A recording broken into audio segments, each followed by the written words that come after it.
6 p.m. Pakistan Standard Time. Assalamu alaikum. This is Radio Pakistan. The news read by Daman Zaman. The headlines. The Deputy Prime Minister addressing the ECO Council of Ministers meeting virtually today reaffirmed Pakistan's resolve to regional connectivity and climate-resilient cooperation. Pakistan and Turkey have agreed to work closely to increase trade volume up to $5 billion. The Senate was informed today that reports circulating in the Indian and Afghan media regarding the health of PTI founder are baseless. Pakistan has urged India to refrain from issuing provocative statements. The All Parties Hurriyat Conference says India has turned the illegally occupied Jammu and Kashmir into a military cantonment. The final of the T20 International Tri-Series will be played between Pakistan and Sri Lanka in Rawalpindi tomorrow. And now the news in detail. The Deputy Prime Minister and the Foreign Minister Mohammad Isaghdar has reaffirmed Pakistan's commitment to regional connectivity, multimodal transport corridors, sustainable development and climate-resilient cooperation. He was addressing the 29th meeting of the ECO Council of Ministers held virtually today. The Deputy Prime Minister said, in pursuit of the Economic Cooperation Organization Vision 2025, Pakistan remains steadfast in its efforts to advance the goals of regional connectivity through integrated and efficient transport corridors. He said the ECO vision of regional connectivity requires collective efforts by the member states to address the serious security challenges faced by our region. He urged the ECO member states to confront terrorism to establish a strong foundation for economic cooperation in the region. The Finance Minister Mohammad Aurangzeb has expressed the government's commitment to build inclusive capital markets that can play a pivotal role in financing economic expansion and broadening investors' participation.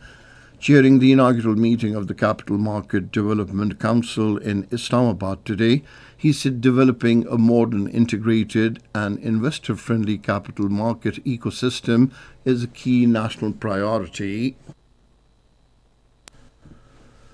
Pakistan and Turkey have agreed to work closely to increase the trade volume up to $5 billion in the coming years. This has been decided during a meeting between the Minister for Communications Abdul Aleem Khan and Turkey's Minister of Trade Professor Dr. Ömer Bulat on the sidelines of the 5th ECO Ministerial Meeting on Commerce and Foreign Trade in Istanbul.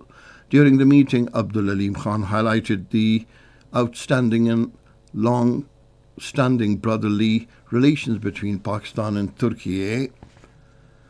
The Senate was informed today that reports circulating in the Indian and Afghan media regarding the health of Pakistan Tehreek-e-Insaf founder are baseless. Responding to the points of the PTI in the Senate today, the Minister for Parliamentary Affairs Tariq Fazal Chaudhry said the PTI founder is in good health and all facilities are being provided to him.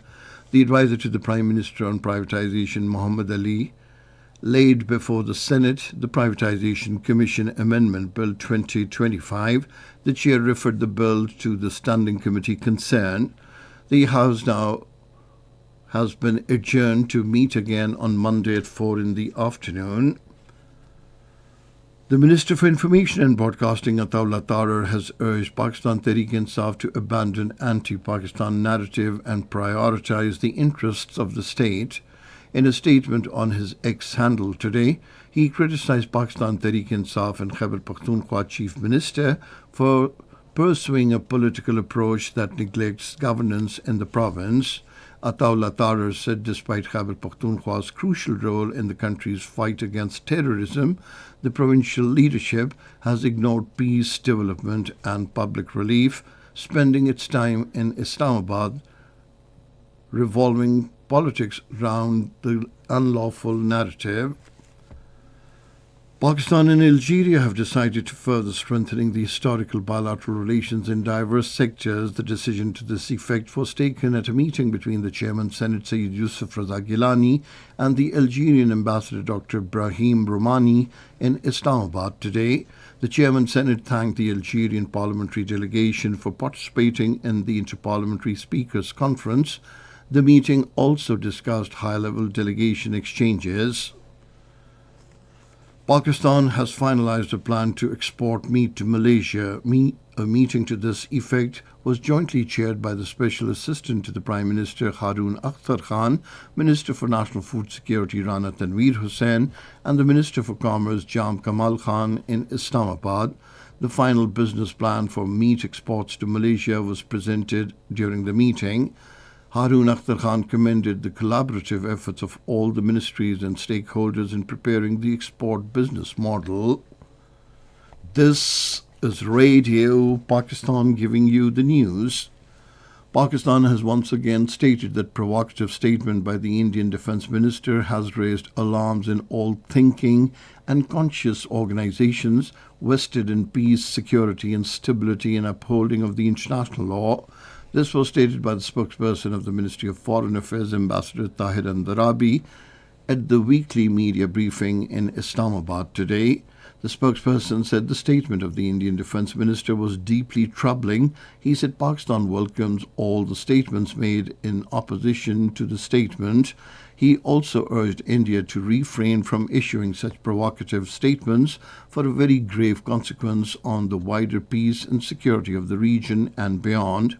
Replying to a question about not sharing of the data in connection with the Indus Water Treaty by the New Delhi government, Tahir Andarabi said the Indian action to not follow the prescribed procedures of the data sharing and the follow-up of the Indus Water Treaty is a matter of grave concern and violation of the treaty.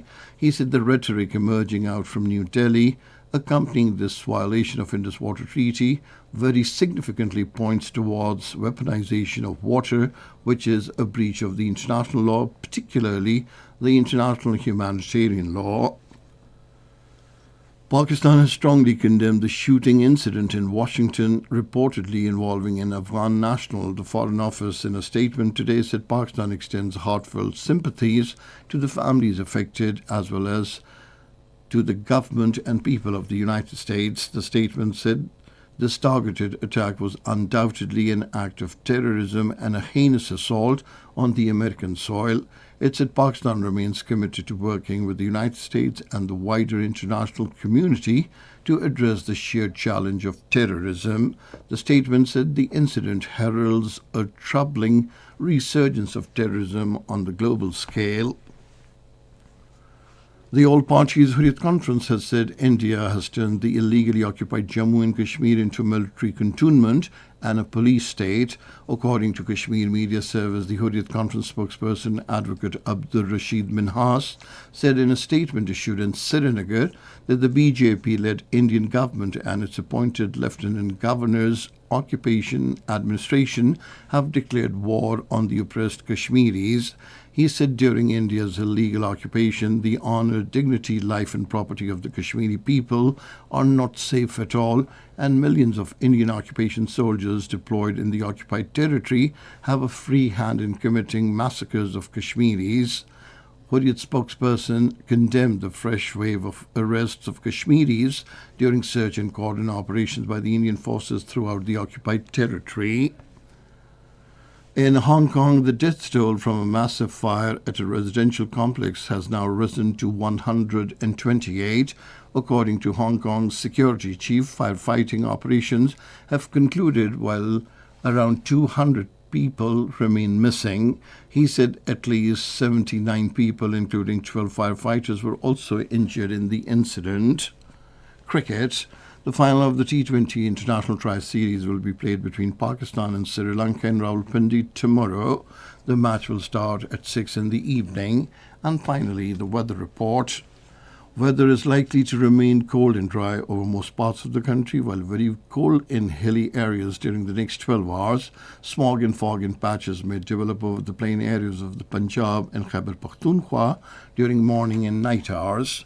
And that is the end of this news bulletin. For more news and analyses, log on to our website, radio.gov.pk, and you can also watch the live video streaming of our bulletins on the link, facebook.com/Radio Pakistan News Official.